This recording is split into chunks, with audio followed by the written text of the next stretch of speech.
ಜಾಂಬೂ ಸೇನೆಯ ಹೋರಾಟಕ್ಕೆ ಕರ್ನಾಟಕ ಮಹಾಜನಸೇನೆಯ ಸಂಸ್ಥಾಪಕ ರಾಜ್ಯಾಧ್ಯಕ್ಷ ಜನಸೇನೆ ಮಂಜುನಾಥ್ ಬೆಂಬಲ.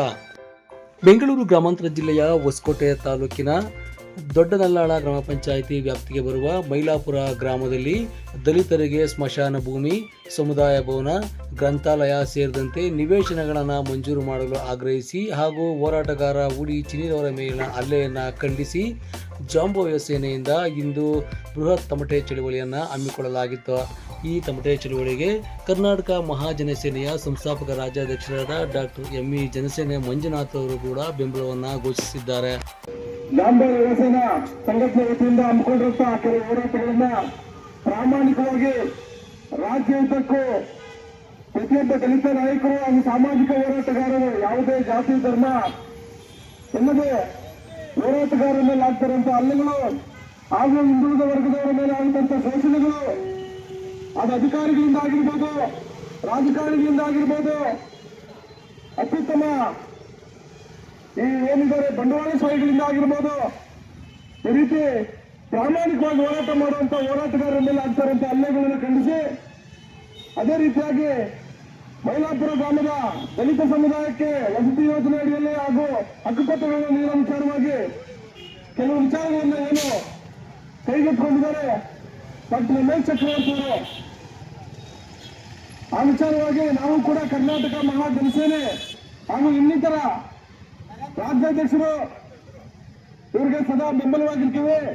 ಅದೇ ರೀತಿಯಾಗಿ ಯಾವುದೋ ಹೋರಾಟಗಾರರ ವಿಚಾರಗಳನ್ನು ತಗೊಂಡು ಮನವಿ ಪತ್ರಗಳನ್ನು ಕೊಟ್ಟಾಗ ಸಂಬಂಧಪಟ್ಟ ಅಧಿಕಾರಿಗಳು ಪ್ರಾಮಾಣಿಕತೆಯಿಂದ ಪರಿಗಣಿಸಿ ಇದಾಗಿರುವಂತಹ ಅನ್ಯಾಯವನ್ನ ಪ್ರಜಾಪ್ರಭುತ್ವದಲ್ಲಿ ನಾವು ಕೇಳ್ತಾ ಇರೋ ಹಕ್ಕನ್ನ ಪ್ರಾಮಾಣಿಕವಾಗಿ ಪರಿಗಣಿಸಿ ಅಧಿಕಾರಿಗಳ ಮೇಲೆ ಹೊಣೆ ಇದೆ.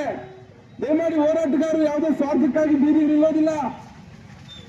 ಸಮಸ್ಯೆ ಬಂದಾಗ ಧ್ವನಿ ಎತ್ತುವಂತ ಕೆಲಸ ಯಾವುದೇ ಸಮುದಾಯದ ಲೀಡರ್ಗಳು ಮಾಡಿದಾಗ ಆ ಒಂದು ಹೋರಾಟಕ್ಕೆ ಬೆಂಬಲ ಕೊಡುವಂತ ಕೆಲಸ ಅಧಿಕಾರಿಗಳು ಕೂಡ ಮಾಡಬೇಕಾಗುತ್ತೆ.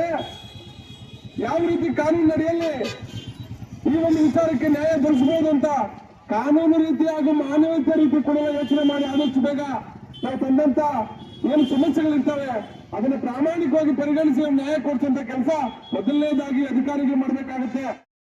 ಕೂಡ ನಮ್ಮ ಜೊತೆ ಕೈ ಜೋಡಿಸಿದ್ದಾರೆ. ಅದನ್ನ ಕಾನೂನು ರೀತಿಯಾಗಿ ಸರ್ಕಾರದಡಿಯಲ್ಲಿ ಯಾವ ರೀತಿ ಮಾಡೋಕೆ ಸಾಧ್ಯ ಅಂತ ಅವ್ರಿಗೆ ಲೆಟರ್ ಮನವಿ ಮುಖಾಂತರ ಕೊಡ್ತಾ ಇದ್ದಾರೆ. ಆದಷ್ಟು ಬೇಗ ಸಂಬಂಧಪಟ್ಟವರು ಅದಕ್ಕೆ ಸೂಕ್ತ ನ್ಯಾಯ ಕೊಡಿಸಬೇಕು. ಇಲ್ಲದೆ ಹೋದ್ರೆ ಮುಂದಿನ ದಿನಗಳಲ್ಲಿ ಪ್ರತಿಯೊಬ್ಬ ಸಂಘಟನೆಯವರು ಒಟ್ಟುಗೂಡಿ ನಾವು ಬೀದಿಗಿಳಿದು ಏನಿದ್ದಾರೆ ಅವರು ಹಲ್ಲೆ ಮಾಡಿದವರ ವಿರುದ್ಧ ನಾವು ಬಹಿರಂಗವಾಗಿ ಉತ್ತರ ಕೊಡುವಂತ ಕೆಲಸ ಆಗ್ಬೇಕಾಗುತ್ತೆ.